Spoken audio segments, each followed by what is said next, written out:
আরে নুরু, আমার সাথে তুই পারিস? এখন যদি তর্ক লাগে ঠিক তবে তুই হারিস।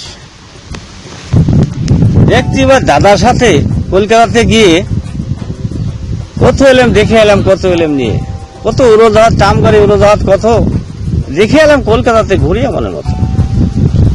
আচ্ছা দাদা, আমরা যেরকম খেলা করি লিচু গাছের তলে, আমরা যেরকম সাঁতার কাটি পুকুর হতে নাই, সেরকম পুকুর কলকাতাতে আছে কিনা নাই? ধুর পাগলি বোকা গাদা, বলিস কি রে ছাই? উঠান পুকুর, বাগ বাগিচা ওসব কিছুই নাই। ইট পাথরের বাড়ি, সবাই ইট পাথরের ঘর, কাহুর বাড়ি কেউ যায় না, সবাই যেন পর। তা যদি আচ্ছা দাদা বলছু বারের বার, উরম বাবার কলকাতাতে আমি কি যাই আর? আসসালামু আলাইকুম।